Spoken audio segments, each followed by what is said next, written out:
Right. Hope you can see this. Right. Let me go to slide.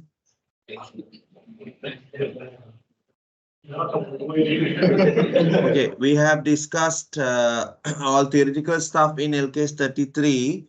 So basically, there are two things, basic EPS and diluted EPS, basic and diluted. So we have completed all related questions on basic EPS. When there is a new issue of ordinary share, right?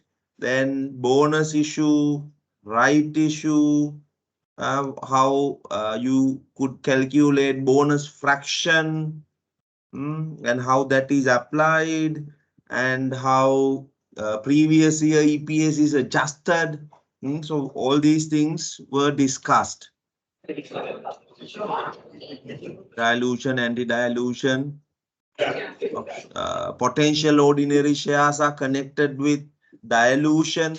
If we issue in future, if we exercise share options in future, the number of ordinary shares will increase. Due to that, there can be some effects. Now, for an instance, convertible loan notes, if we convert into ordinary shares, the interest will be reduced.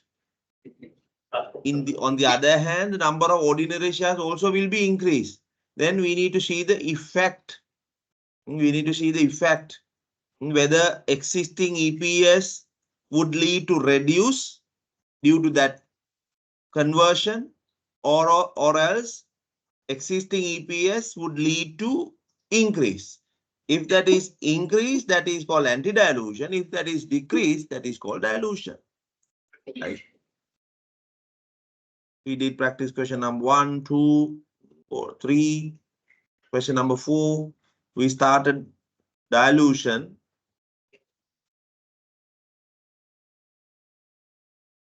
Right. Did we discuss practice question number 5? Did we discuss practice question number 5? So I will call the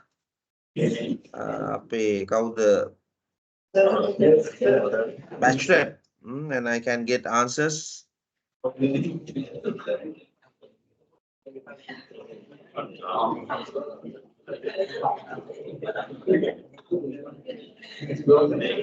Afras. I'm calling Afras. Answer the phone, please.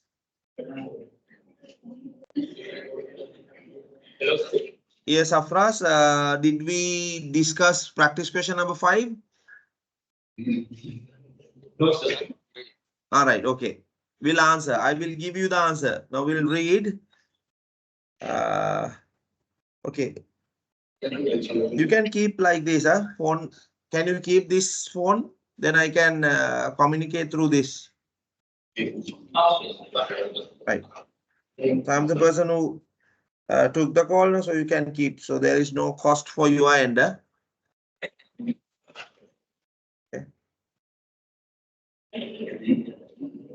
Okay, I will keep this phone like here. Okay, we'll give the answer for practice question number 5. Let me read. In 2022, Dias Products PLC had a basic EPS of 105 cents. Sata 105. Rupialai Sata Pahai. Hari? Based on earnings of 105,000 and 100,000 ordinary shares. It also had in issue 40,000 15% convertible loan stock, which is convertible in 2 years' time at rate of 4 ordinary shares for every 5 of stock. The rate of tax is 28%. Required. Calculate diluted earnings per share. Right. Did you answer for that question? Did you answer?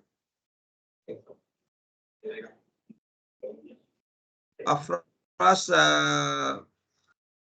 what your friends are saying? Right. I will give you 1 minute. Quickly answer. I will give you 1 minute. Quickly answer.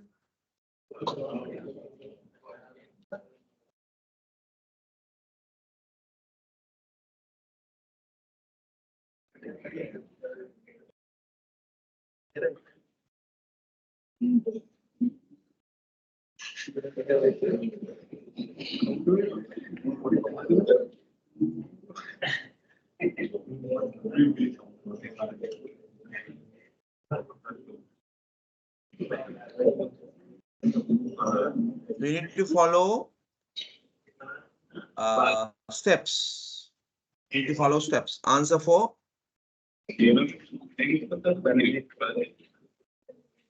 practice question number 5. Step 1. First, you should calculate how many ordinary shares will be increased in future. A number of shares.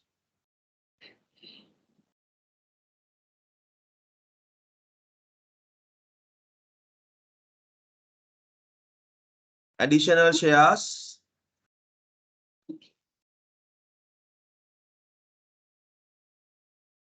Additional shares. Converted from loan stock. Currently, they have 40,000 loan stock. Currently, they have 40,000 loan stock. They are saying every 5-year loan stock will be converted into 4 ordinary shares. 4 ordinary shares. So you should divide this 40,000 by 5, multiply by 4. Again, සෑම රුපියල් 5කම loan stock එකක් වෙනුවෙන් shares 4ක් දෙනවා කියලානේ කියන්නේ පුතා. එතකොට 40000 ඇතුලේ 5 කැලි කීයක් තියෙනවද? රුපියල් 5ක. ඒ වගේ 4ෙන් වැඩි කරන්න. So 32,000 shares will be issued in future. Okay, 32,000 shares will be issued in future.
Miss Jennifer was calling me regarding this sound issue. She said,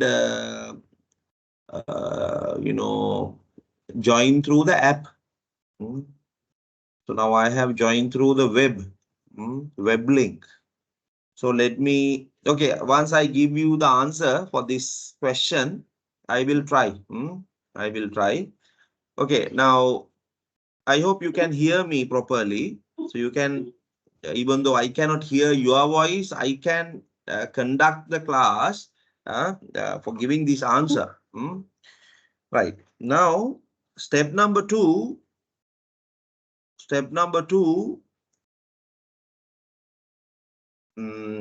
What you need to do is, if we convert them into ordinary shares, we can save the interest, no?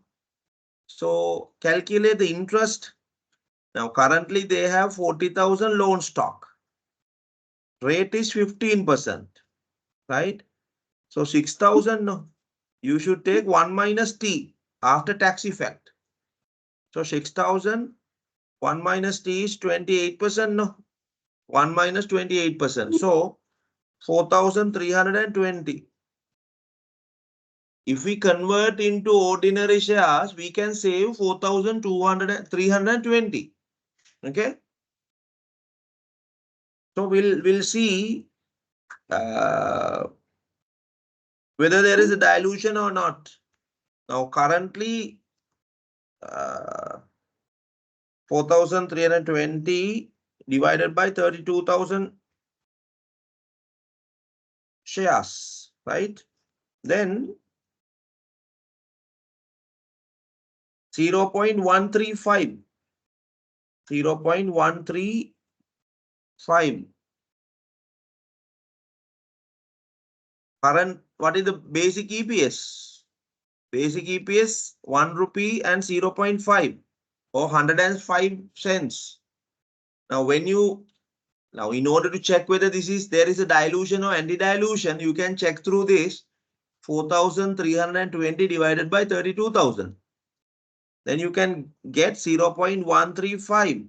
Then in this, if you add to these effects, whether there is a dilution effect or anti-dilution effect. Dilution effect or anti-dilution effect? Dilution effect, right? Dilution effect. So therefore, you can do the step number 3. Calculate diluted EPS.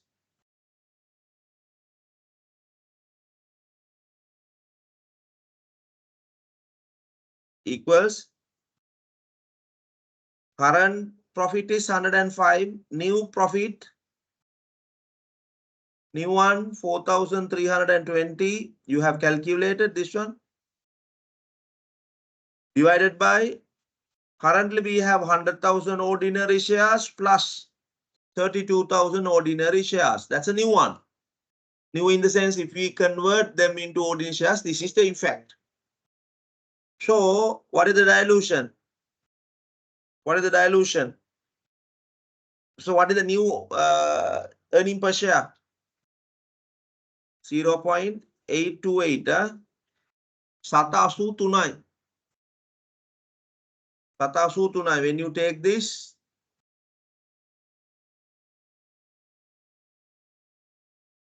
this, you can see the original EPA, basic EPS 105 cents. When you convert them into ordinary shares, in this potential ordinary share, so there is a dilution effect. So step number 4. Step number 4. Dilution. 1.05 minus 0.82 or 83. 0.23 per share. That is the dilution. 0.23 per share dilution is there. Okay.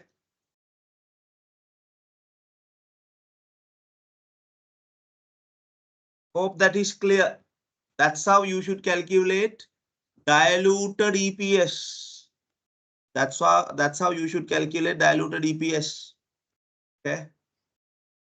Right now, can you please do practice question number 6 while I'm trying, to log in on Teams app. So while I'm logging through that, please try to answer for practice question number 6. Right? So download the lecture material that I have uploaded. Right? When I log off, you cannot see this slide, no? So please, download lecture material and try to answer for practice question number 6. Right? Okay. Now I will log off from here.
Still, I cannot hear you.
Hello, students. Now, can you hear me now? I log in through another device. Yes, sir. Yes? Yes, sir, we can hear you. Right. Okay. I also can hear now. Right. I'm happy. I'm happy. Right. We can take presentations. Okay. Before that, we'll answer for that question.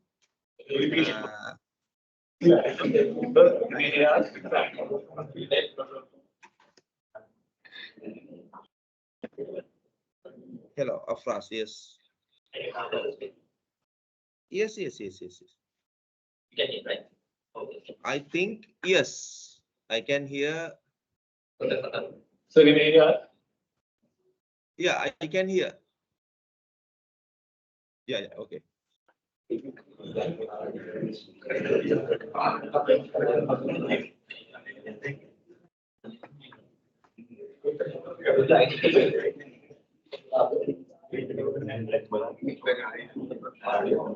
Now.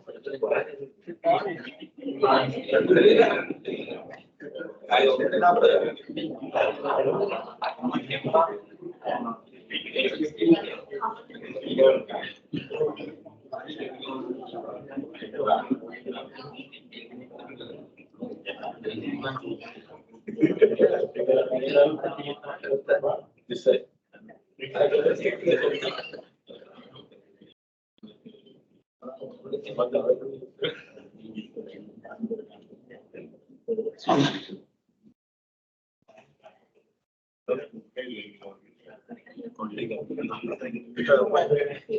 Okay, I will share my screen and give you the answer quickly. After that, we start your presentations. Hope you can see this. Yeah, can you see this? Right. Answer for practice question number 6. Alahakon PLC has 5 million ordinary shares in issue and also had an issue in 2022. A 1 million of 14% convertible loan stock, convertible in 3 years' time at the rate of 2 shares of 10 rupees of stock. And there is another potential ordinary share, 2 million of 10% convertible loan stock, convertible in 1 year's time at the rate of 3 shares per 5 rupees stock. The total earnings of in 2022 were 1.75 million. The rate of income tax is 28%. Right. First, you should calculate basic earning per share. You are given total earnings in 2022, 1.75 million, and existing number of ordinary shares, 5 million. So, take basic EPS. Answer for practice question number 6. Basic EPS equals 1.75 million divided by 5 million. So you'll be getting 0.35 rupees. That means 35 cents. Then we need to see, now there are 2 potential ordinary shares. So we need to take one by one. First, we should consider whether the loan stock is diluted or anti-diluted. Right? First, take 14% loan stock. 14% loan stock. Calculate the incremental earnings. Incremental earnings. If you convert into ordinary shares, entity can save interest.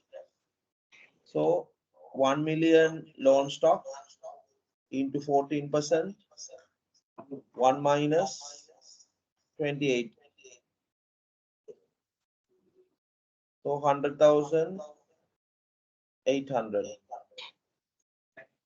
Then you can calculate incremental shares equals 1 million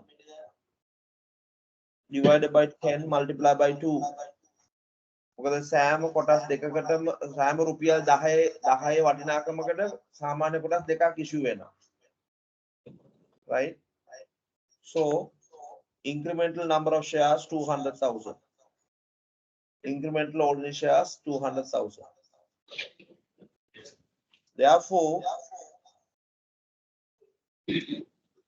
EPS on that effect only 100,800 divided by 200,000. 0.504. So dilution or anti-dilution? Now existing one is 0.504. basic EPS 0.35 no.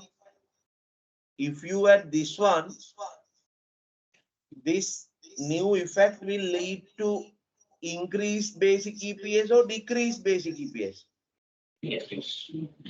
Increase. So this is anti-dilution or dilution effect. This is anti-dilution. So this should not be taken into consideration. This should not be taken into consideration because if you take this one, basic EPS will increase, right? But we need to disclose if that is dilutive. If that is dilutive only, we need to disclose. So this in this 14% loan stock one, effect on anti-dilution side, right? So similarly, you need to check next one, 10% loan stock.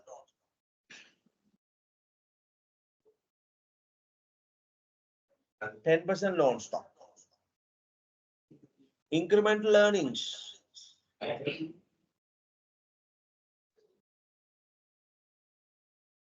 2 million into 10%. 1 minus 28%. 144,000. Then incremental number of shares.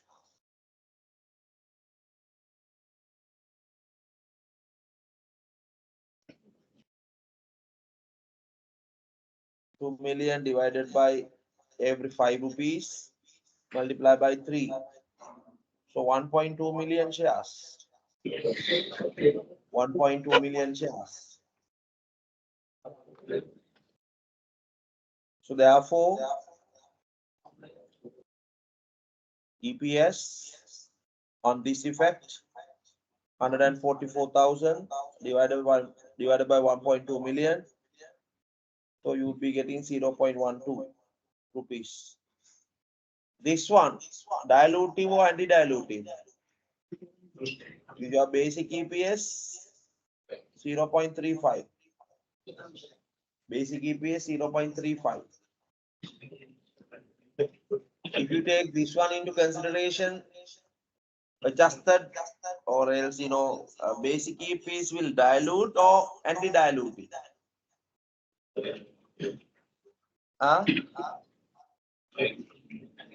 Yes, dilutive or anti-dilutive.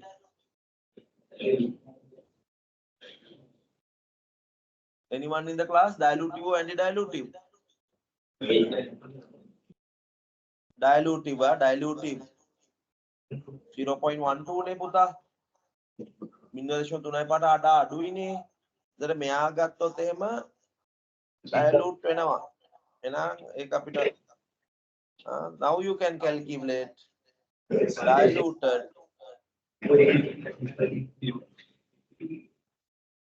EPS equals 1.75 million plus 144,000 divided by 5 million plus 1.2 million equals 0.305. Earlier we had 0.35. Now 0.305. This is the diluted earning per share. Diluted earning per share. This is the diluted earning per share. Please write down that. Okay.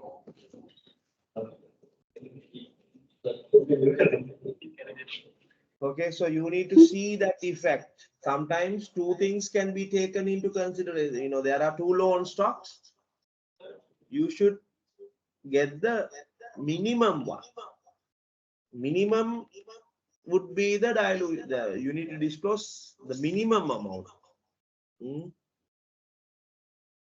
Okay, sometimes there are two potential ordinary shares. When you take both, there is a dilution. So you should take the minimum value. Highest dilutive effect one. Highest dilutive effect one should be disclosed here. Okay. Is that clear?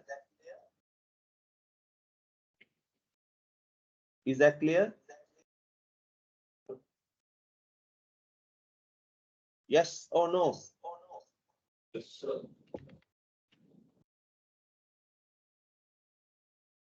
Yes, I'm waiting for your response. Yes, sir. Right, okay.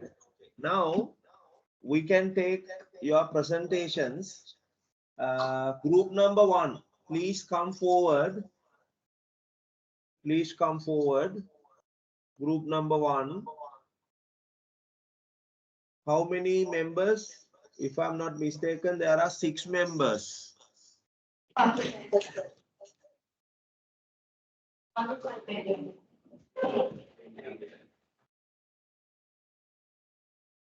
Right, I stopped my sharing.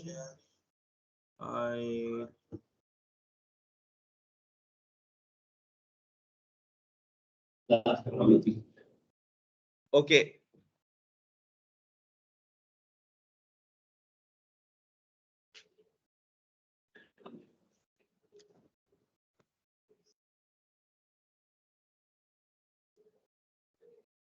Right. Now we can take group number 1 presentations. First, I need to see your presenters' faces. Presenters.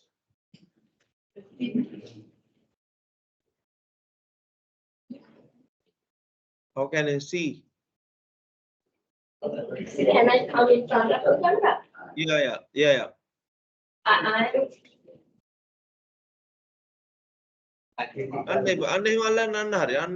Very good.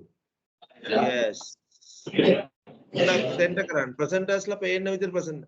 මට white board එක පේන්න ඕනේ. ඔය මේක පේන්න ඕනේ. මූණු ටික පේන්න ඕනේ. අපොට සෙන්ටර් කරන්න ඉස්සරහට ගන්න එක මයික. නෑ පුතා. තාපොට මෙහෙට කරන්න. දකුණට කරන්න. අන්න ඒ පැත්තට ගන්න. තාපොට. තා චුට්ටක්. තව ගන්න. All 6 members should be seen. ඔක්කොමට පේන්න ඕනේ. තාපොටක් ගන්න.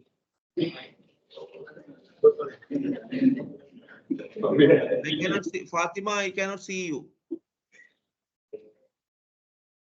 Then තව ඉන්නෝනේ කෙනෙක් එහා පැත්තේ.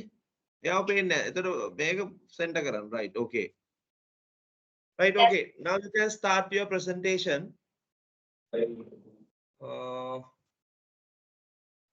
Yes, you have 10 minutes, right? You can 10 minutes. You have 10 minutes. What again? Just 15 minutes for Yes, start your presentation now. We are team 1 and here is our presentation on discussion analysis of Lanka PLC and Srilanka Hospital Corporation Private Limited. And here is our team members. And I give you a brief introduction on our presentation. We have selected 2 companies, that is Lanka PLC in tire manufacturing industry and Srilanka Hotels Corporation from hotel industry. And we have selected 5 main standards, that are SLFR 7, SLFR 50, LKS 21, LKS 60, and LKS 24. And these are the reasons why we selected those 2 different industries, that is tire manufacturing and hotel industry. First one is in both companies that have complex financial operations like revenue recognition, foreign currency transactions, PPT recognition, and related party transactions. Both companies have global reach like They have import and export transactions, and they have interactions with foreigners. And there are regulatory requirements like listing rules, CSD regulations, etc. And both companies having a significant investment on manufacturing plants and hotel properties. Finally, that both companies have a related party, significant related party impacts for the both companies. And let's go to the SLFRS 7, that is financial instrument on disclosures. Let's first I give the objective of the SLFRS 7. That is this standard provide financial statements to users to evaluate the significance of financial instruments and the nature and the extent of risk arising from financial instruments. And this is the summary of our disclosure analysis. We identify from this standard there are 20 main disclosures, and from this 20, this is the Lanka type PLC. They have identified 70 disclosures in their financial statements, and they were not identifying 3 disclosures. And let's go to the Ceylon Hotel PLC Corporation, and there's also the same number of total disclosures, and they have identified 18 disclosures, and 2 disclosures are not identified. And the summary of the difference is here.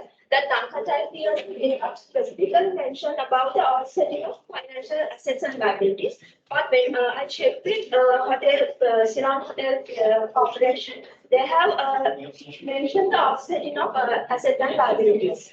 And the board companies did not mention about the hedge accounting and activity of financial assets. And that's the end of the SLFRS 7. And now I invite to study.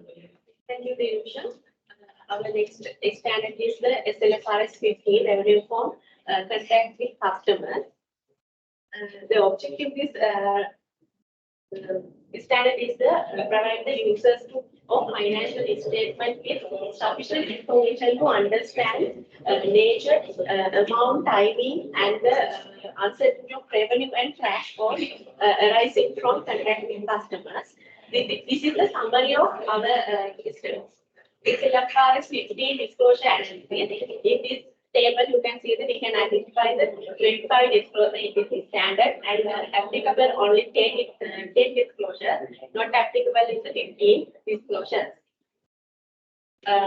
Summary of the disclosure analysis. The Lanka BSC total revenue compares with the contract with customer. The company involves the manufacturing and selling glass, ceramic, and porcelain. Flow tiles for export and local markets. The total revenue compares with the contract of customer. The disaggregation of revenue in this their annual report. Their revenue illustrates on the export sale and the local sale. And contract balances. Number 2 has disclosed lot of contract balances as trade receivables and contract liabilities. And performance obligation, they have disclosed only one performance obligation delivery of goods, which is ensure the standard disclosure requirements. Reason for the not applicable disclosures is the currently Lanka GST has no asset recognized for the possibility to obtain or fully contract with the customer. So no disclosures are required by them. This is end of my part. To give this presentation, I would like to invite everyone.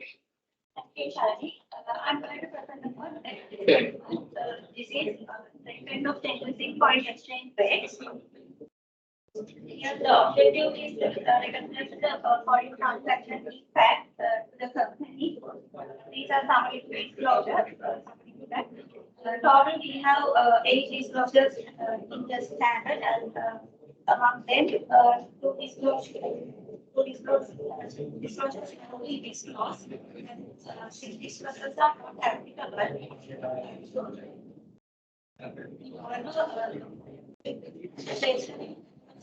As foreign transaction and foreign operations, when consider about for transaction. Yeah, for the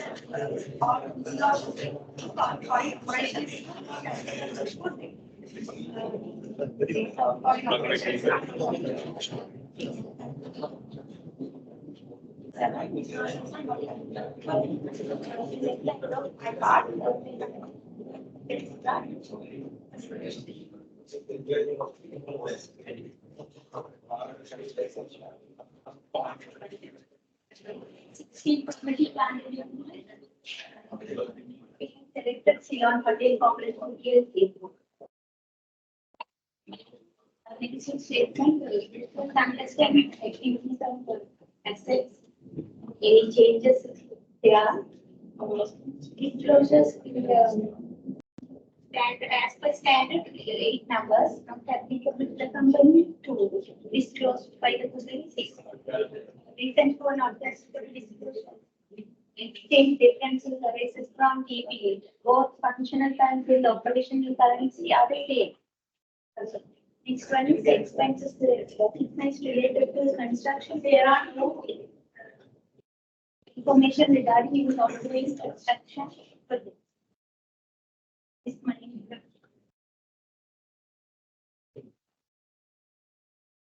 So related party disclosure. Objective of this standard is to ensure that an entity's financial statement contains disclosure to draw attention to possibility that financial position and P&L may have been affected by the existence of related parties and transactions and outstanding balances. And this is the summary of disclosure analysis of Ceylon Hotels Corporation PLC. There are 14 disclosures as per the standard. Out of that, 3 are not applicable to the company, and 11 correctly disclosed. The main disclosures are relationships between related parties and the amount of transactions, outstanding balances, and terms and conditions. Reasons for not applicable, the 3 disclosures are one is paragraph 80A. Key management personnel compensations are already paid, so no need to make any provisions. So that is disclosure is not applicable. And paragraph 21 is also not applicable since there are no any sales or purchases or lease with related parties. So this is also not applicable. 22 is also there is no post-employment benefit liable by the company since they are always paying the final fixed contribution when terminating or resigning the employment. That's the end of the presentation. Thank you.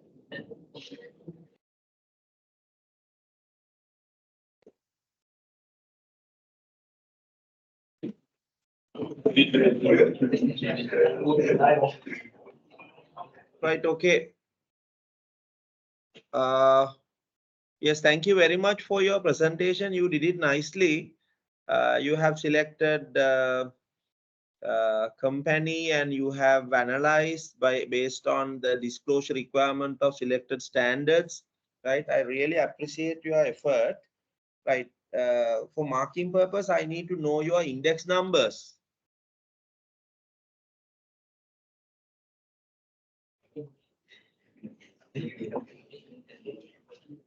Right, here I'm marking. Yeah. Right, can you please read one by one? 010, 010, what's the name? H.D. Madhushani. Madhushani, okay. Then next person, 23. Kushmika. The second presentation. Right. Then next person, 050.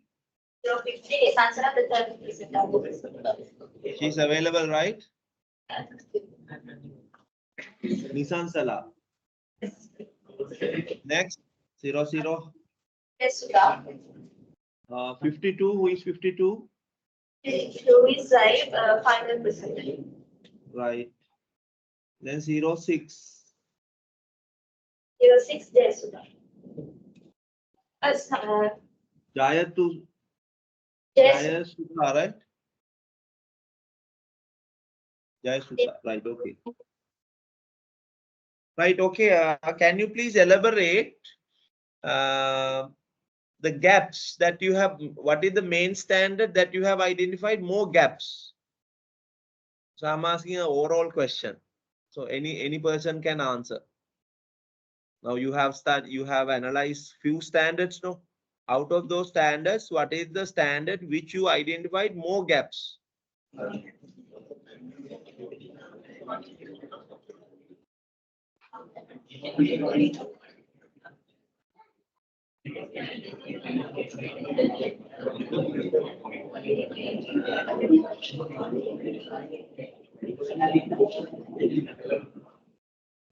In FLSRF 7, we identified that there are 3 gaps for Lanka PLC and 2 gaps for Ceylon Hotels. That is that Lanka is not mentioning about the offsetting. But however, in Ceylon Hospital PLC, they have identified, they have mentioned in their notes that the disclosure of offsetting, and both companies did not mention about the health or the concept of financial assets according to the standards. Okay. Okay, thank you very much for your presentation and you are defending for the question, right? Thank you. So we'll invite group number 2.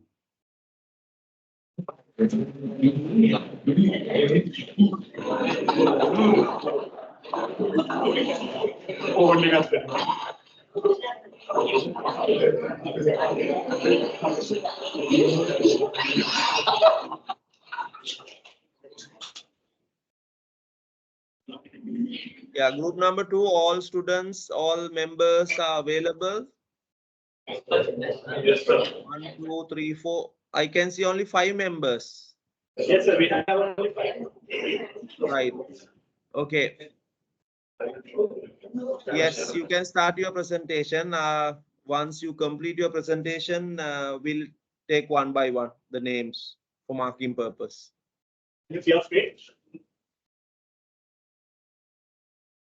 Sir, can you see the screen? I hope we share.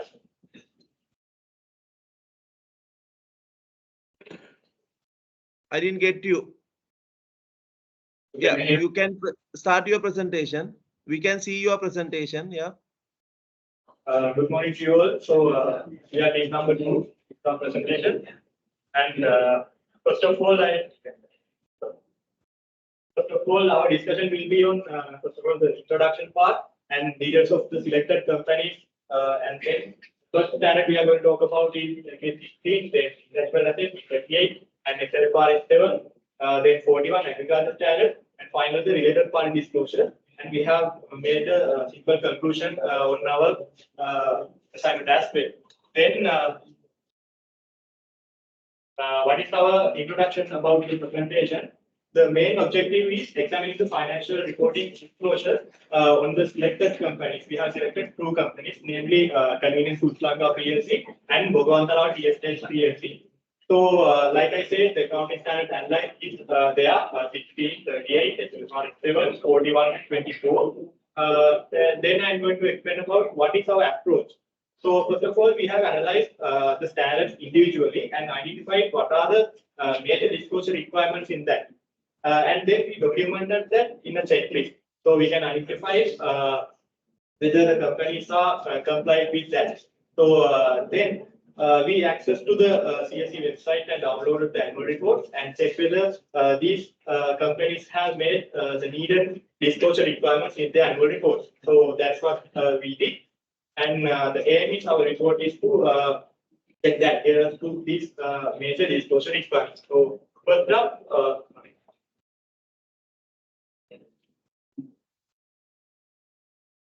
okay, so details of our selected company. First up, we are going to discuss about Convenience Foods Lanka PLC. It's under CBL Group, and this is a major manufacturer of textured vegetable protein for TVP, like so. Why we choose this Convenience Foods Lanka PLC is this is a manufacturing company that applies so many the variety of standards. So we can analyze several standards in this company. And then we have selected Bogwantala Tea Estates PLC. This is a tea manufacturing company. Why we selected this company is this company will apply some unpopular but complex standards like agriculture, in case 41. So we can analyze this standard specifically in EXP. That's why we use that. So first up, we have selected LK16 property plant and equipment standard. So like I said, there's a checklist we have developed on our analytics, and these are the major disclosure requirements. And then you can see whether the company CFLP meets Convenience Lanka PLC. We have analyzed this company individually, and you can see the adherence to the required major disclosures. So basis of measurement that was there, and cost components were there, evaluation model which is not applicable for that because the company was not revalued any of their and then measurement basis was there. If they are in change, they should disclose that were there, and depreciation methods were in the policies, and carrying amounts reconciliation, from the previous year to this year, the carrying amount reconciliation from cost and depreciation should be there, and it was correctly mentioned in the annual report, and impairment tests were there, and assets under construction. So work in progress assets were mentioned in the carrying amounts reconciliation as well as the policy. And then there are another two requirements: disposal and comparative figures were there. So what we did was we have extracted the annual report policies to show you. They have disclosed these major requirements. You can see the recognition and measurement, data recognition. They have used model subsequent for how they identify, recognize the expenditure, useful lifetime, impairment of PPE, and then you can see the carrying amount reconciliation as well from starting points to post. The first year, the last year, and how they arrive to the balance sheet amount is this year end. Those are clearly mentioned in the annual report, and the depreciation, useful lifetime, those are there. So with that, we can move on to the next standard. I'll invite my colleague to start from there. Thank you, Dr. Good morning, everyone. I'd like to talk about that LKS 38 intangible asset. How to get that undisclosed requirement for that two companies, CFL and over the state. So then you can see that first one disclosure. It's only that intangible asset that CFL. So then second one, significant accounting policies is applicable. Recognition criteria disclosure is applicable, and initial recognition and subsequent measurement amortization is applicable. Only that impairment testing is not applicable, but they have that tangible asset software. So that year-wise we are testing that impairment testing. So that evaluation not applicable. That now is what so that disclosure useful life is applicable. So then future capital expenditure applicable, and competitive information also applicable. So let's move up that company, how to company selected that intangible asset. They are using that computer software. That's 10-year period is amortized that that is mentioned that useful information, intangible asset, basic recognition, and subsequent expenditure, and derecognition of intangible asset. So then that please mention that how that final statement is mentioned that tangible assets in additional during year and amortized cost. And I'll invite you. Thank you. I'm going to talk about actually both company has used this standard. So you can see we have checklist for both companies. Objectives and financial instrument, categories of financial instrument. We have identified the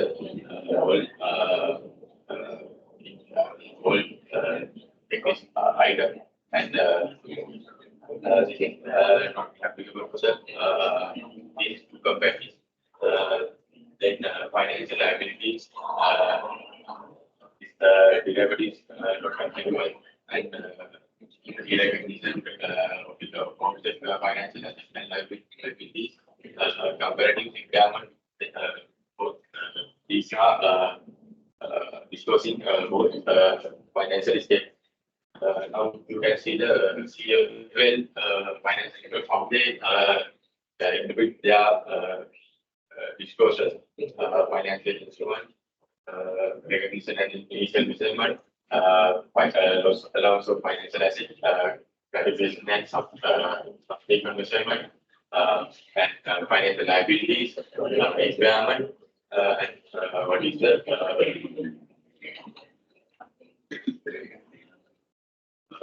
then you can see the model assessment, like they are presented, they are disclosures.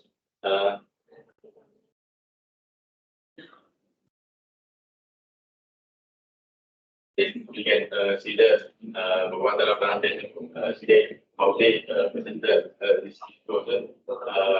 They have created and they quick how the financial measurement and top secret measurement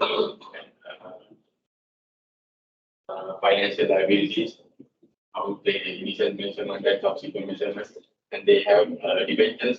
They include like so. I think I should be able to continue. Let's discuss case 41 agriculture. As per the standard, we identified several disclosure experiments. One the team BSAA, they analyzed all of the major disclosures in their financial reports. They applied the systematic disclosure with their report, and they give a classification of their biological assets, and they give the measurement basis as well as the recognized criteria. So, and initial recognition, subsequent measurement, and agricultural activities. Those are also in their financial report. And evaluation is available for and the comparative information with the previous year, and is also available in the report. But if you want to see disclosures available in Bhagavantala, they classified their assets under bare biological and consumable biological. They are plantation company tea, rubber, and palm oil trees, which are biological assets, which are using agricultural harvest, and as per consumable biological assets, they got eucalyptus and radish under their company. So basically, those trees are post any those biological assets recognized under case 16, like they measure those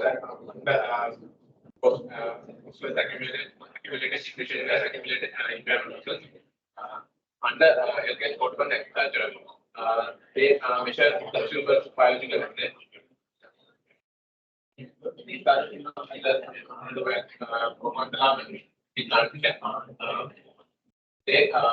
they clearly mention their biological assets and consumable biological assets under their current assets and current assets.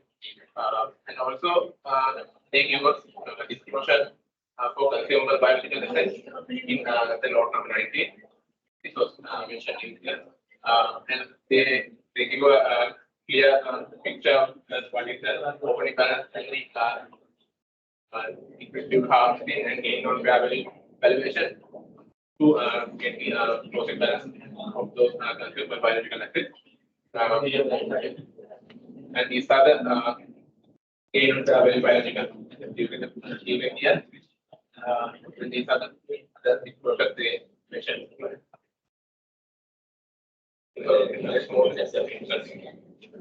Thank you.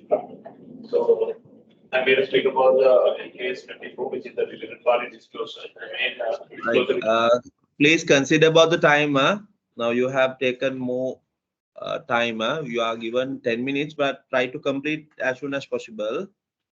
So these are the disclosure requirements that we have the Bhuvandala tea estate plantation, which they have adhered to, and there is no significant subsequent events that have occurred, so that is completely not applicable to this requirement, and they have not disclosed as well. And moving to the next slide, which is saying the compensation of management personnel, that was also there, and there was the competitive information as well. And I would like to show the disclosures what they had presented in their annual report. They had their related parties disclosed, and they had their comparative figures as well.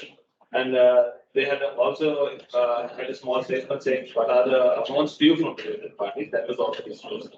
With that, I would conclude a presentation by saying all have been CFL and Goa and Alawa to exhibit a commendable compliance with both major disclosure requirements with according to the accounting standards which we chose.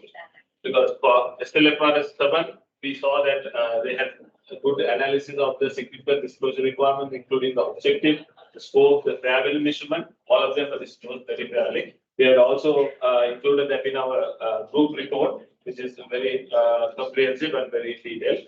And also in relation to case 16, that was also shown, where the depreciation methods and the disposal were clearly identified. And regarding the case 41 and 24, they had effective requirements of the biological assets and the related party company were disclosed. Overall, both the companies in conclusion have a diligent effort in adhering to the prescribed disclosure requirements, indicating commitment of the transparency and accounting standards. Thank you. These are the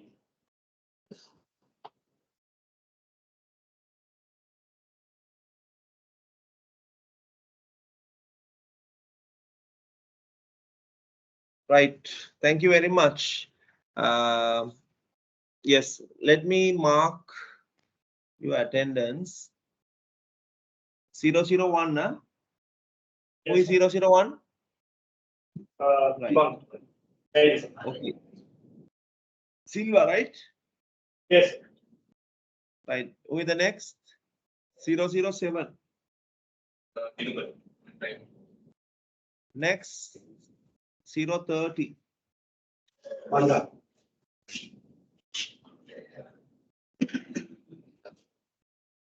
070. Sorry, 030, yeah, 030. 053.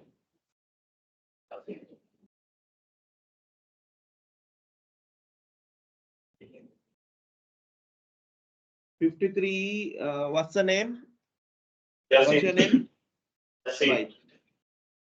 Okay, then 54, Pinnadua. Right. Right.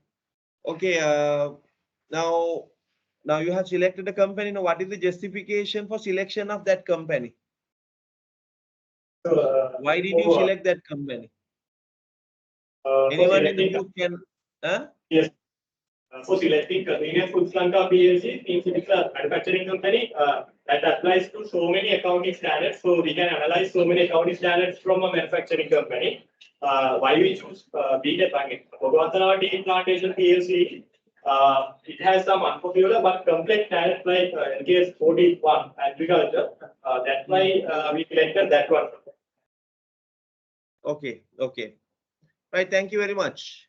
So we'll invite third group. Invite third group.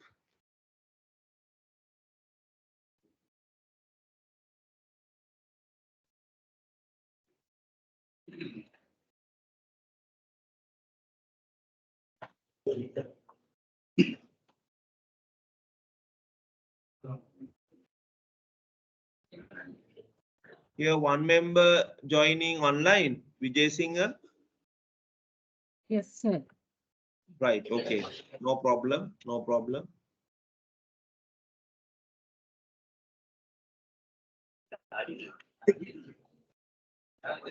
Okay, you can share your screen and start your presentation.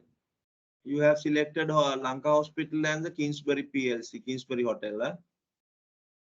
Right, there are 5 members. Good. You can start your presentation now. All 5 members are there. 1, 2, 3, 4. 1 is joining online. Right. Okay. All 5 members are there. Right. Good. Continue, please. Morning, everyone. We are going to discuss the disposal of accounting for our selected company. Hospital Corporation BSC and BSC. We need to our and my parents, family, brother, Johnny, David. I want us.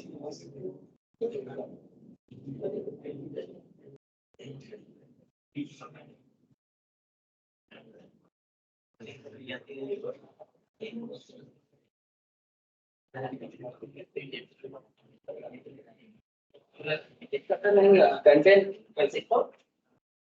situation for selecting the wheel traffic and this was the Lanka BSA Corporation PLC. So under this we selected some standard LK system software and equipment. LFRS 7 financial experiment disclosures. LFRS 15 revenue from contract with customer. Disclosure for under the disclosure for Kingsbury PLC we say standard LFRS 7 financial instrument disclosure. LFRS 13 revenue measurement. So we include RS 7 between and 6.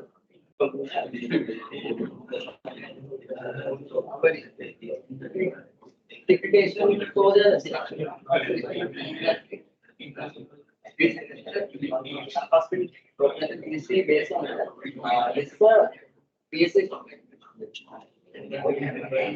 under the healthcare sector. So financial disclosures are very important for investors, regulatory bodies, and other stakeholders of the healthcare industry. So, this company has diverse range of services and regulation. Based on this sector, Kingsbury is based on the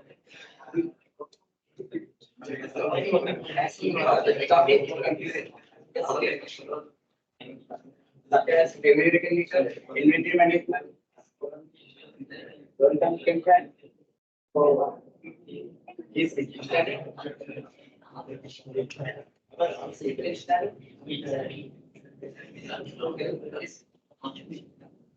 This is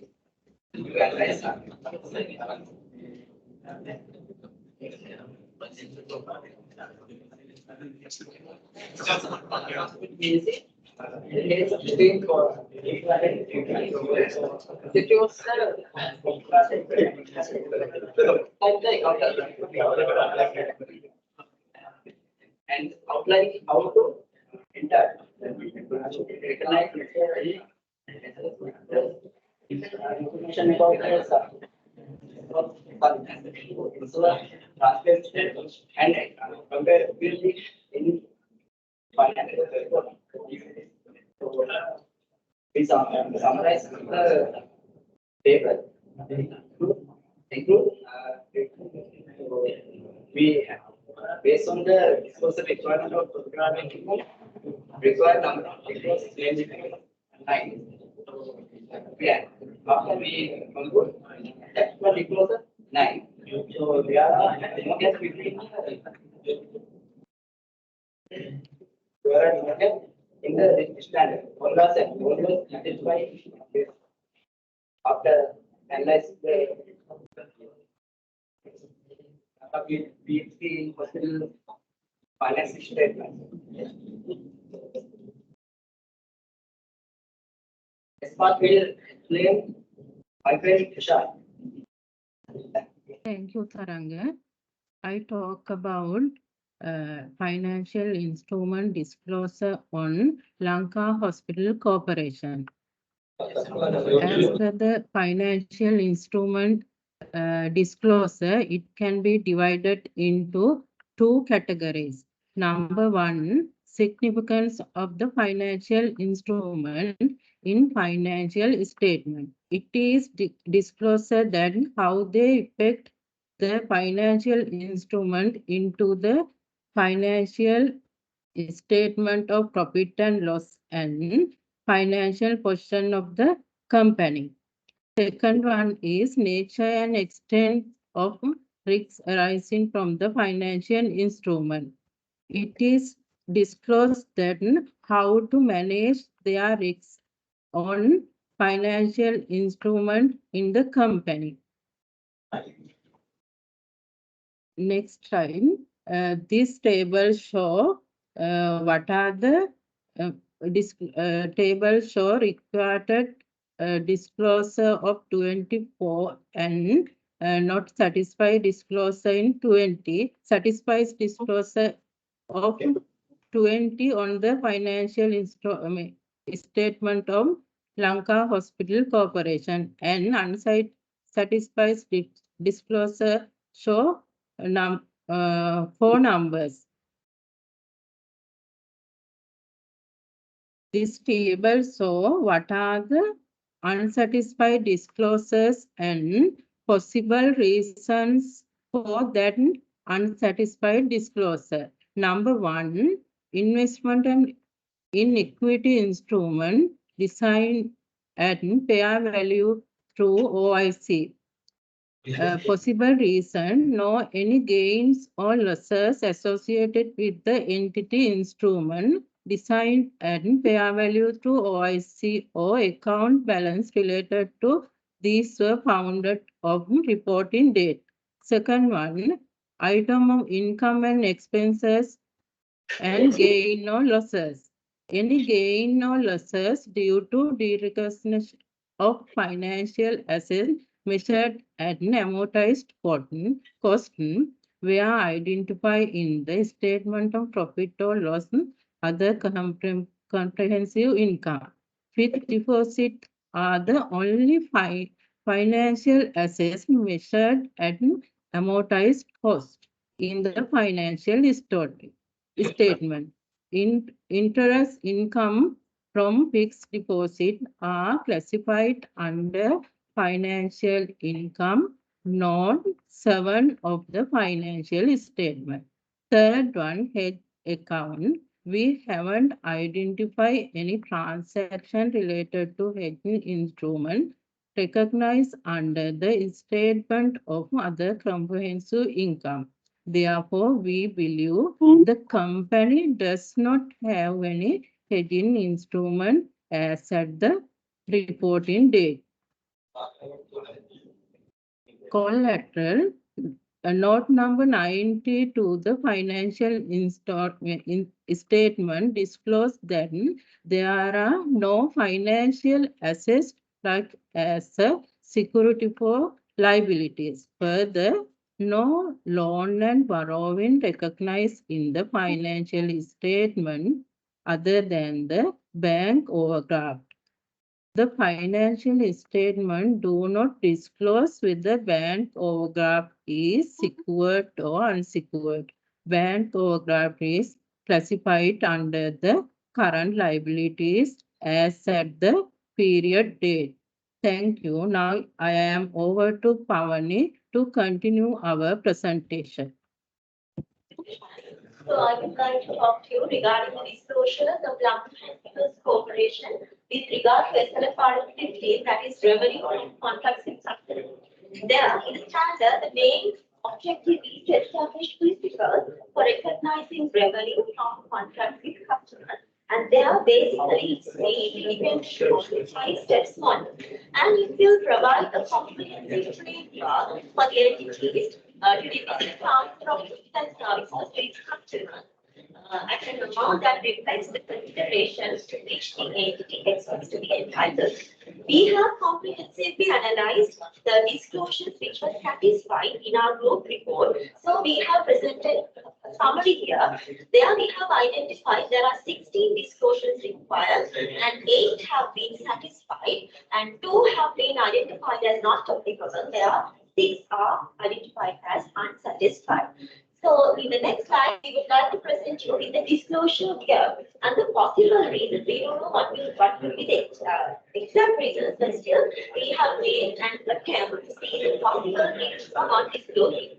The first one is the warranties and obligations. Normally in the healthcare sector, they do not provide warranties for the services they provide. Therefore, we identify that as not applicable. Standard which is not applicable. Then the second one talks about the relationship between the segregated revenue and the revenue information disclosed for reportable segments.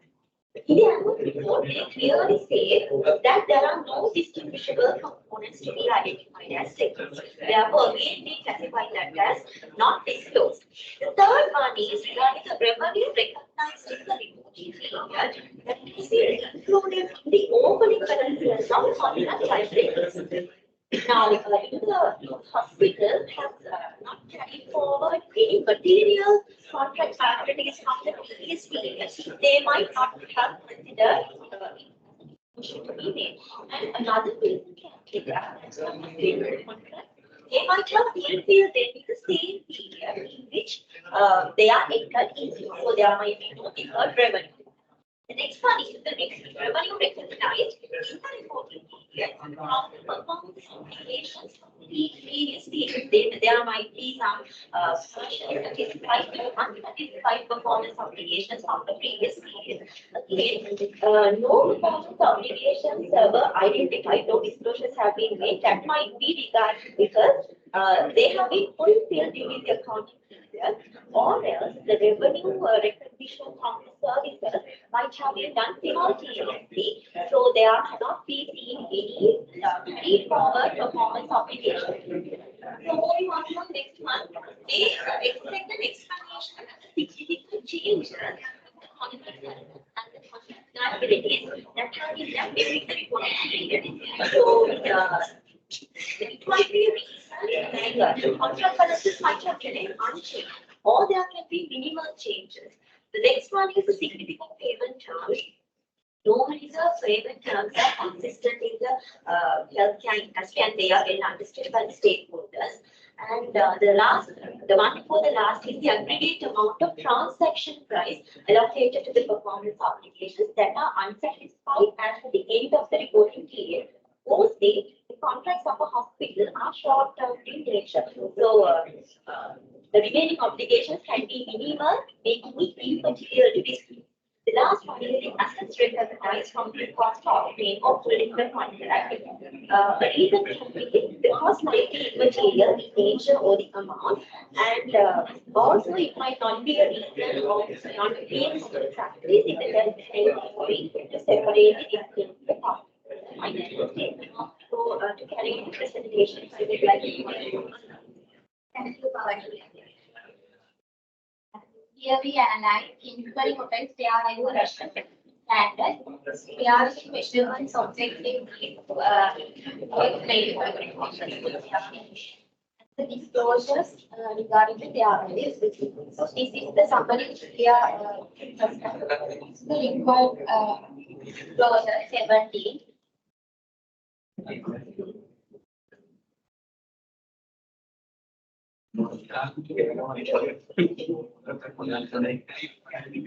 Required disclosures are now 17 and having the Kingsbury have satisfied the disclosures.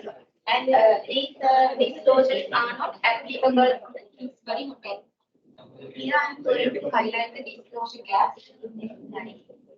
Here, the first one says that we have to disclose if there are any chances between level 1 and level 2 in the fair value hierarchy. But in the Kingsbury, we noticed that there might be a possible reason that not to disclose that is not applicable this hotel, because there might not be any significant changes in the market condition that is applying.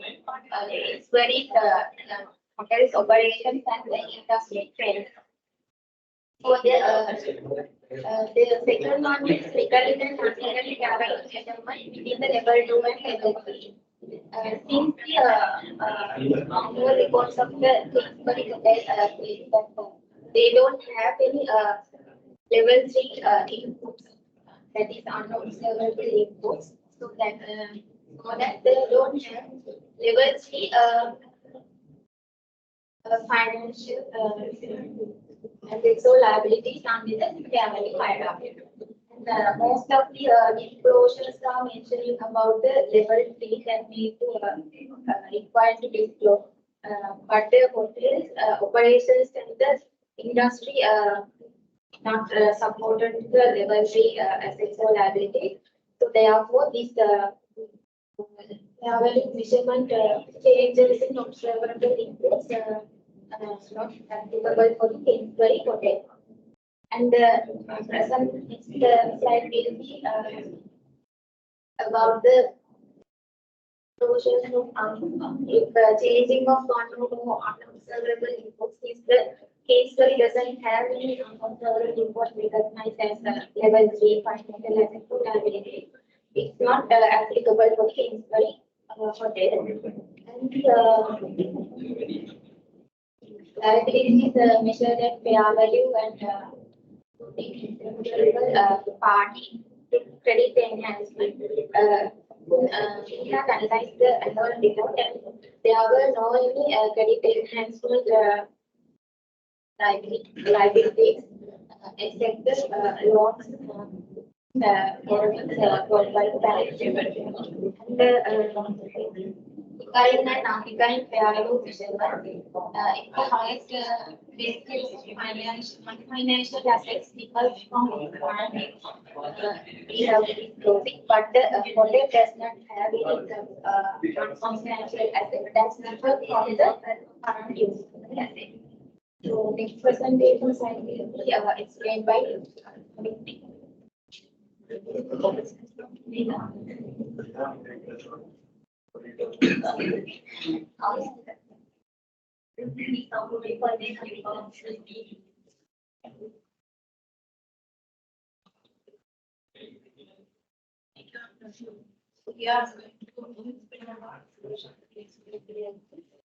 already have to speak about the Paris events financial instruments. So we have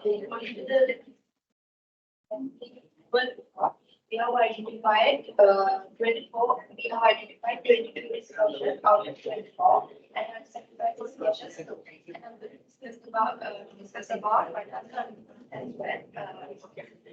Here I have identified offsetting financial assets and financial liabilities. The company offsetting transactions. We have to require insurance disclosures. So these are the possible reasons we can assume the company might not have this specific transaction or is not important or has not appreciable effect on the financial record. And also the company's operations don't enter a lot of financial assets and liabilities. In which case separate disclosure is a great transfer. For the leaders, we can say that can be a possible reason. And also for the annual report, you can put the information about the contract can see the business has not made any major contract action to protect interest in case the contract does not have significant impact on the finance activities of the company. Management can decide that it is not required to disclose the annual report. So now I'm going to explain about the disclosure gap between the participant according to the Lanka hospital and the Kingsbury Hotel. So we have identified here some financial after that criteria. So the Lanka hospital and the hospital both not disclosed about it. Disclosures. Both have disclosed. It appears that both companies have disclosed about financial instrument and levels. The significance of financial instrument for financial portion and financial asset to financial. We can see so that also certain work reported that both companies have discussed outside the criteria and the items of income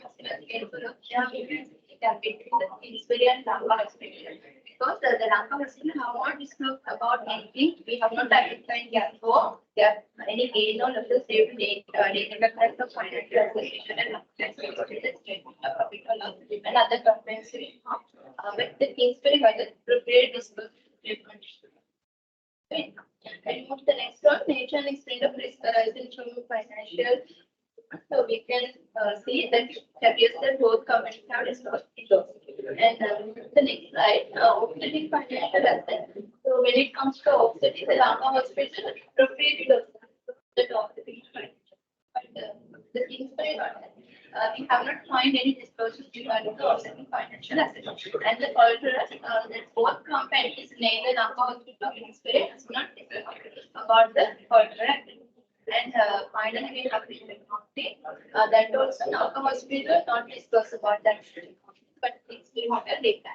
And as a conclusion, the analysis of annual report for the BSAA operation progress the beneficial application of key accounting standards such as fair valuation, revenue from contact accounts and property plant equipment along with the financial expense.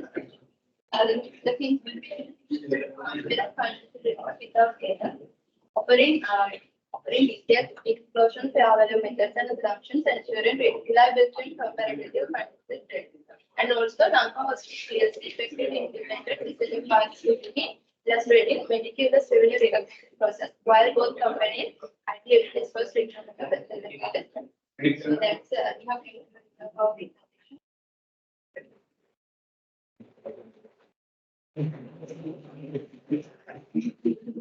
Right, thank you very much for your presentation. Yes, before marking your attendance, I would like to ask small question. You have mentioned unsatisfied disclosures. I saw 2 unsatisfied disclosures. So what was that company and what was the standard?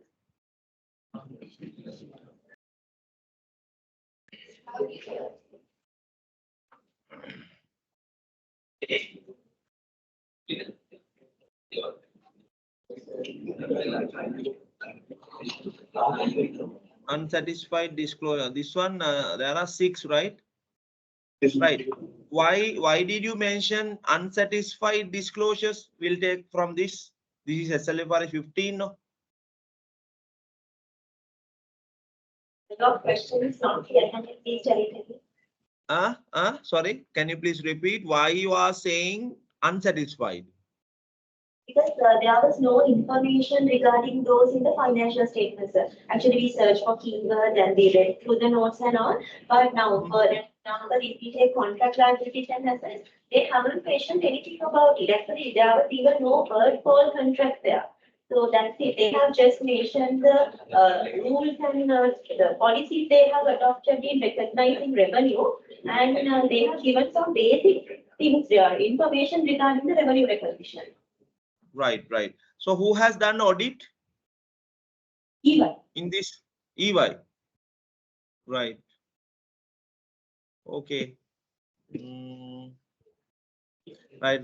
Now you can understand there is no such proper, emphasis on the disclosures. Even those are standard requirements. Now you can, that's the ultimate objective of this particular assignment. Right, as auditors now, you would be working as auditors in future or now, right? Currently you are working. Even though we are auditing, auditors emphasis on disclosures are lacking, right? That's why you have mentioned there are, unsatisfied disclosures, right? So very good. I'm really appreciate your effort. That means you have done your assignment on, expected way. Right. Thank you very much. I need to mark your attendance. Can you please go to that slide one by one?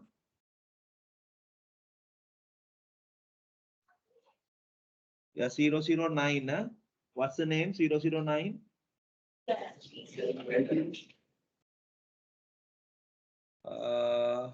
Yeah, then 004. What's the name? Okay, next 013. Pereira. Then 028. Yes. Vijay Singh. Vijay Singh. Right. Then 046. Jai Vikram. Right, okay. Thank you very much. Group number 4. So this should be the last group. So balance group will take next day.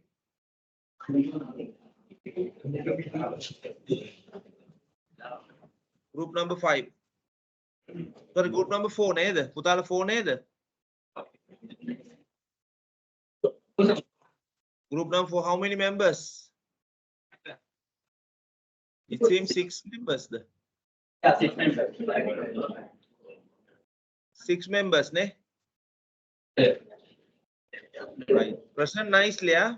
So you need to make use of all these resources and try to do your presentations effectively. Sir,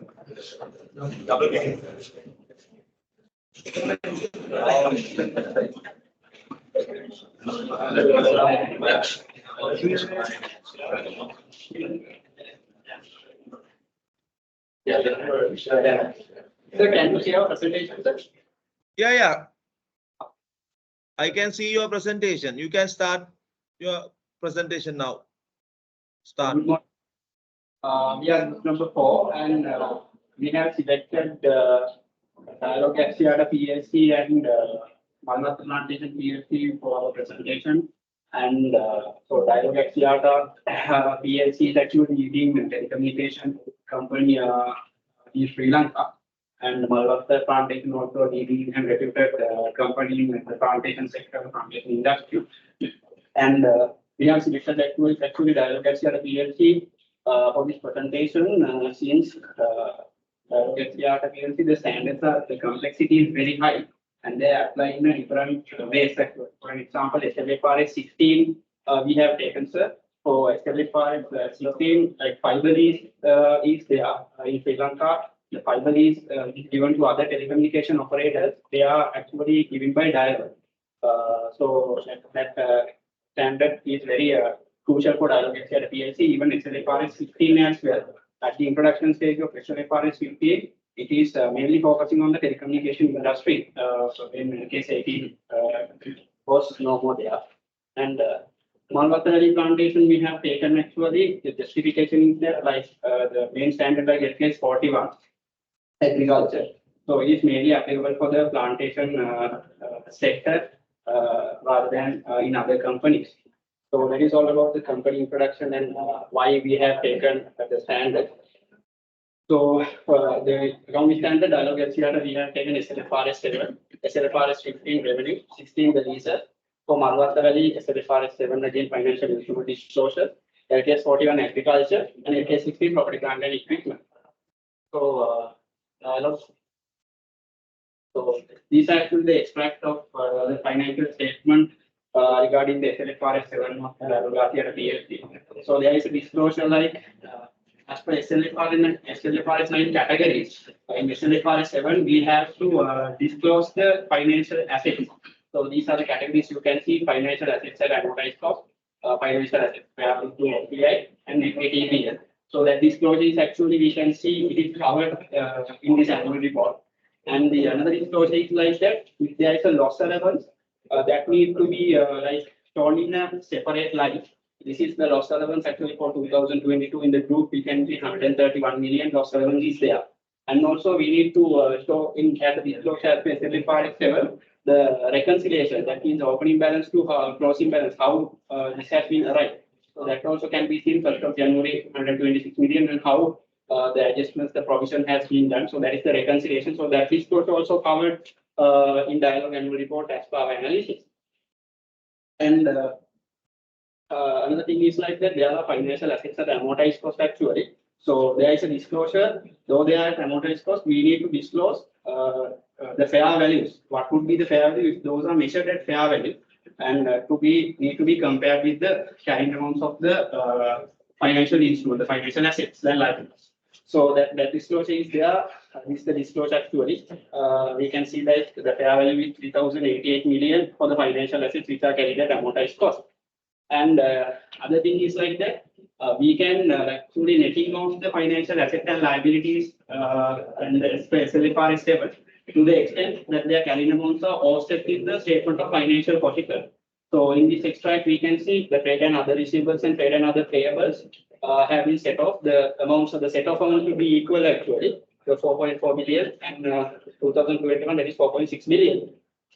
So that set off can be done as per standard. Two criteria need to be met. The first criteria is actually there should be a legally enforceable right to do that. That means in the agreement they have to say receivable and payables need to be set off each other, and also there should be intention to settle that on a net basis as well. So those two criteria are met in dialogue, and they have presented in the annual report by set offing trade receivables and payables.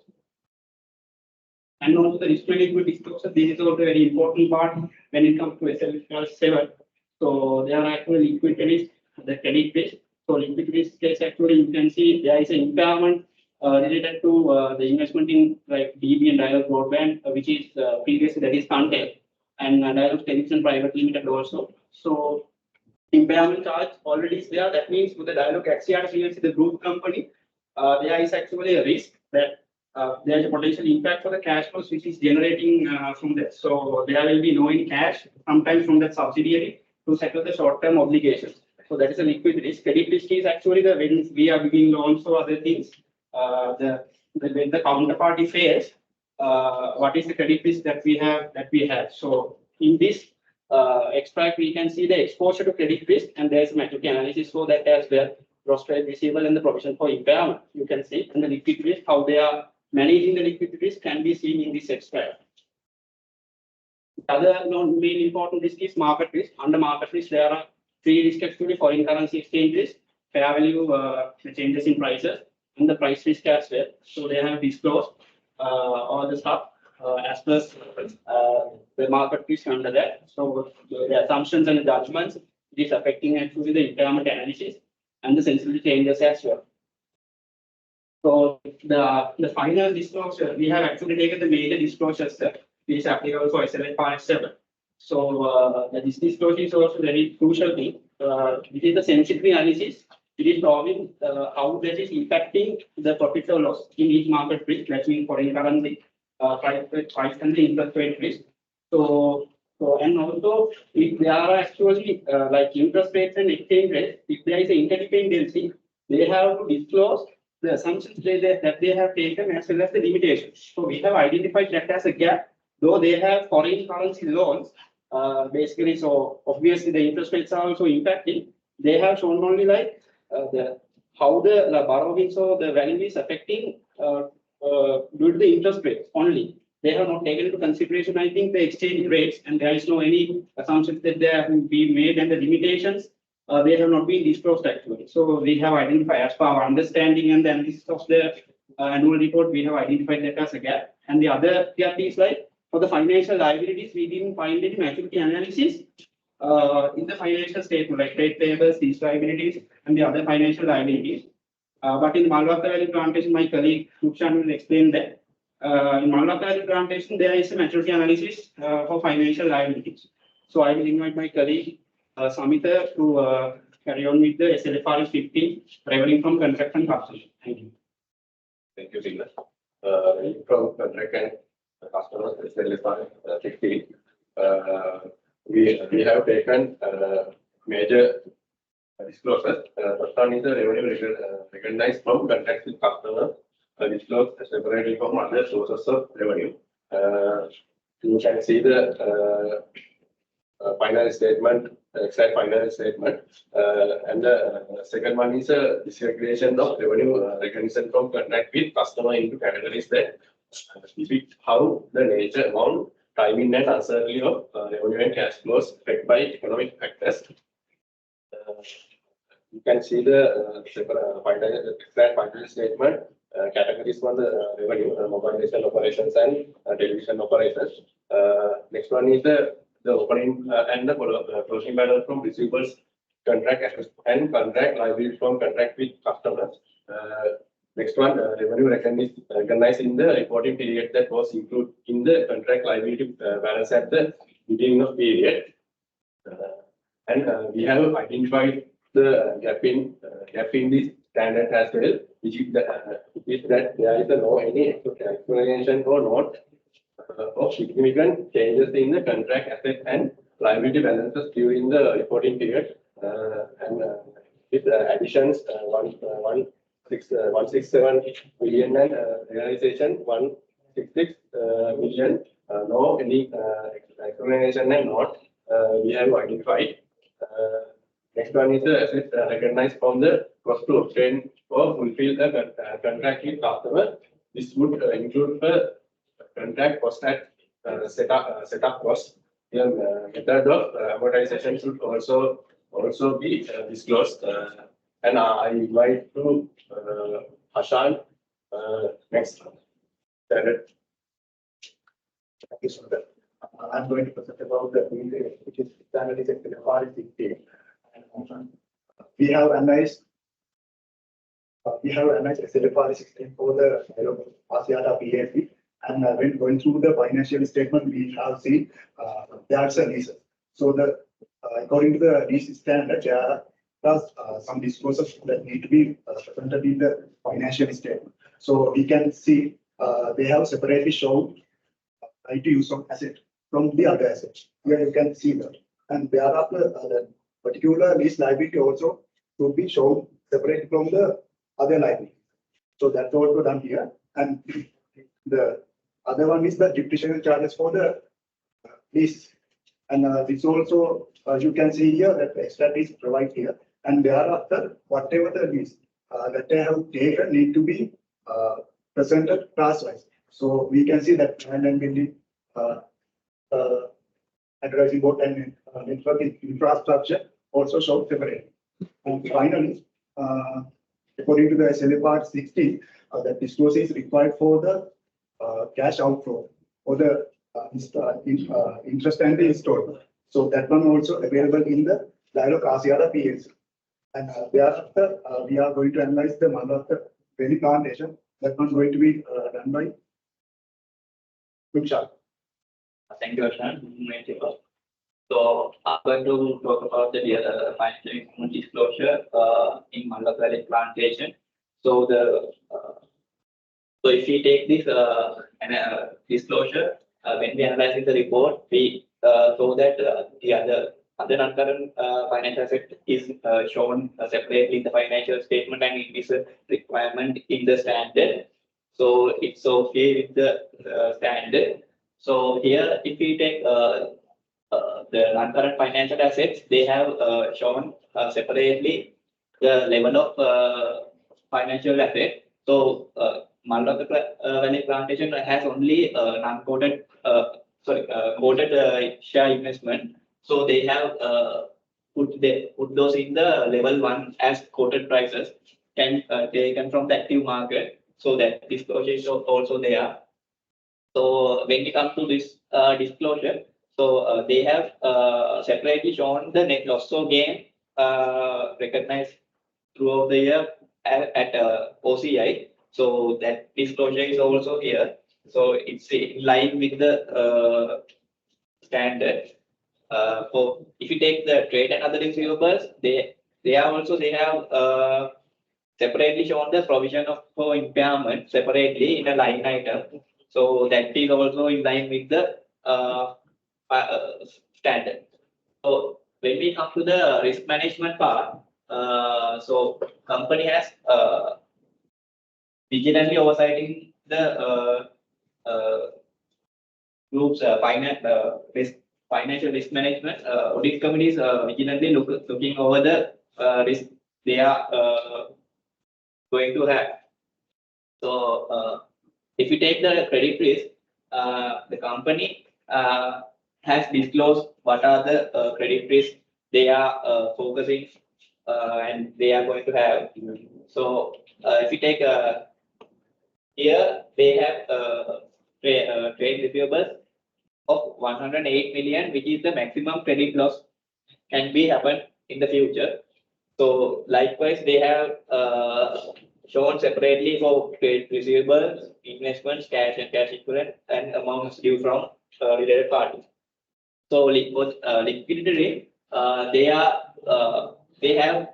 several funding sources, and they are showing what are the funding resources they have and how they can manage their future liquidities throughout those by using those methods.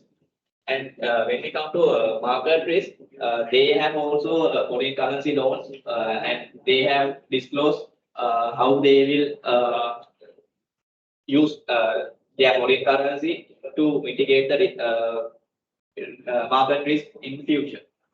So if you take as a summary, they are in line with the requirements of the standard in their annual report. So if you take this maturity analysis, they have shown financial liability as a maturity analysis. So and but we couldn't find that in Dialog PLC, which is described by Selina.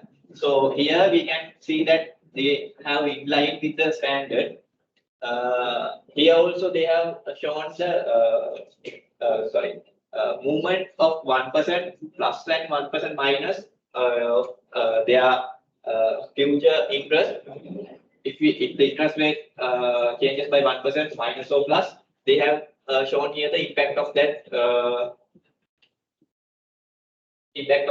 So yeah, my friend Tilina will take you through the agriculture standard.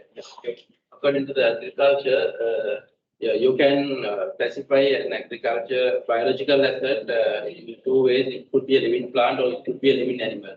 For Malatari plantation, it's the name itself says that it's a living plant. So in the agriculture standard, there are some major disclosures which you should disclose in your financial statements. One is that a reconciliation for changes in carrying amount of biological asset. Let me tell you what is the difference between this immature plantation and mature plantation. Immature is a thing that we cover the LKS 41 and the mature one is covered by LKS 60. And also the LKS 41 disclose bearer biological asset and the consumer biological asset. Bearer the thing is generating an inventory and the consumable itself it's an inventory. It's a produce, so that LKS 41 disclose about both bearer and the consumable separately in the Malatari plantations. And also that immature plantation, there is a consideration of change, consideration for change in the carry value of biological asset between the beginning to end. That also disclosed by them as per the given deadline, given recommendations. And also let me do the consumable thing. As per the standard, it should be it should identify the gain or loss arising from the changes of fair value, and it also there in their financial statement. The other one is, as I said, the agriculture aggregate gain or loss for the period on initial recognition. It was there on the consumable thing, and also it should identify the non-financial measures or estimates of physical quantities of each group of biological asset. And as it says, there are gain or loss from consumer thing, and also the produce on their biological. It says that it says simply the last stage crop which should be valued and taken to the inventory, and the gain or loss which is arising from that, it is separately identified. And also the other one is the details of bare biological assets whose title is restricted and committed for the acquisition. It also there, when you see the 14.3 and the carrying amount of the biological assets pledged as securities for the liabilities is nil for 2020. It means they have correctly done that part also. And also the let me do the immature and the mature. The immature is covered by LKS 41 and the mature is covered by LKS 60. And also the movement, it says that it should be there to identify the closing. It means opening balance to closing for cost, also the depreciation both. For immature there will be no depreciation, only the cost. For mature there will be cost and the depreciation also. My colleague will cover you the other part, which is the mature plantation and LKS 60, which can be applied for the Mangala plantation. According to the LKS 16, the standard prescribes the accounting treatment of the property, plant and equipment areas under recognition of ADE, determination of carrying value, and depreciation charge and the income users. And as you can see, the process is on basis for the determination of gross carrying value. They have already disclosed the basis of recognition of measurement. And the second one is depreciation method used. They have already disclosed as the and the third one is useful life. So the depreciation rate used. It is also they have disclosed. And the fourth one is the total cost of any fully depreciated plant and equipment that are still in use. They have already disclosed as the cost of fully depreciated asset and is still used asset of the company amount of 611 million. And the next one is they have need to disclose the carrying amount and the accumulated depreciation. How it came to opening balance to the closing balance asset-wise, and the another disclosure is existence and the amount of existence on title and item test as security of liabilities. So in this disclosure, they have shown the securities pledged through their packing credit loans. And also, the will take you to the conclusion part. So we have done like 6 standards, basically by separating into the 2 companies. So as per our conclusion, Lanka PLC and Malwakali Plantation PLC are 2 reputed companies in Sri Lanka into different industries. But they have done the disclosures very well, adhering to the requirements of the specific standard established by ICSF. So, but the analysis and as per our understanding and as per our knowledge, still we have identified there are 2 gaps, like in 2 gaps in FRS 7, the maturity analysis and that interdependency of exchange rate and interest rate, the sensitivity analysis. And in the FRS 15 also we have found out the gap, like there is no explanation regarding the movement of the contract liability, how the realizations and the additions are happening. So, as per the final thing, they have really done that, but there are these gaps are there still that need to be addressed. Thank you, Mr. President.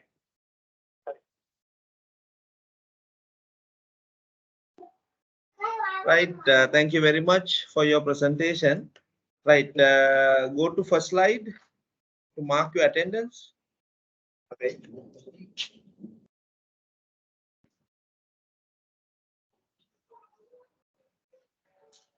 Right,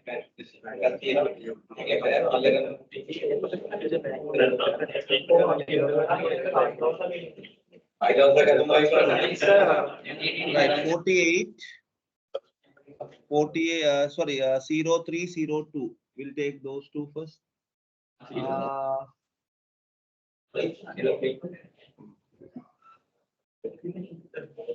Francisco and Taranga, right?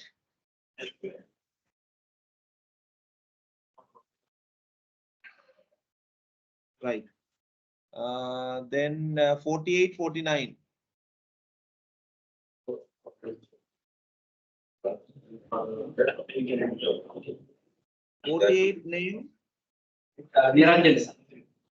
right.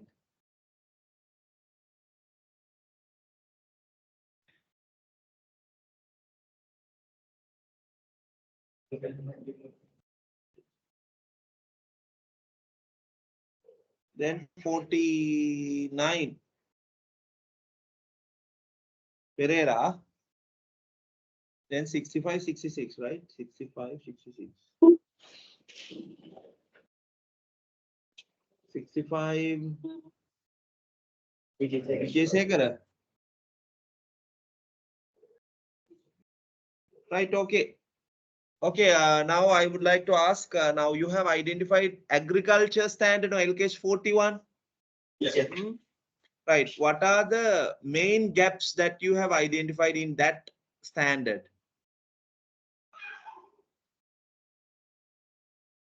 In case 41, sir, we didn't find any gap actually. Like, biological assets, they have clearly defined and disclosed that they should be accounted under LKS 16. They are biological LKS 16. Yeah, they are biological assets as per LKS 16 we need to count. Okay. LKS 16, consumable biological assets, and also immature plantations as per LKS 41, sir. Because we can produce itself, we can get the output like. Were there any immature plantations? Yes, sir. Yes. Right. How they have measured immature plantation? Let's say less than 3 months plantations.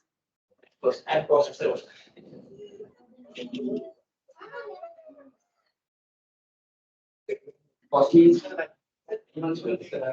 Let's say fair value cannot be difficult to measure. No? Let's say we planted today. Those are immature plantations. So how they have measured and what are the disclosures that you have seen? So they have measured at cost and disclosed the cost.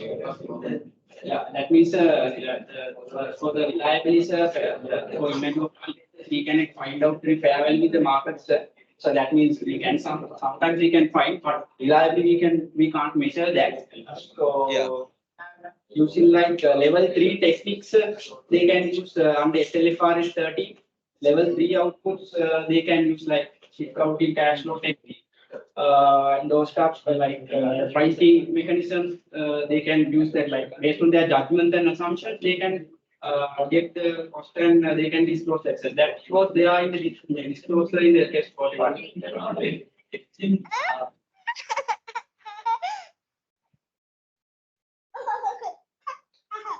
Right. Okay. Right. Thank you very much for your presentation and you are defending. Yes, you have done very good job in terms of this disclosure matching assignment. Right. I hope everyone contribute equally to this particular project. There is no any free rider, right? That's up to you, right? We cannot, 100% check that. So that's your, everything would be depend on your trust, right? Trust. So I strongly believe that you have contributed equally, right? Right. With that note, I conclude today's presentations. Now we have taken 4 groups, right? There are other 6 groups to be taken. 6 groups to be taken. So we'll take those presentations in the next day.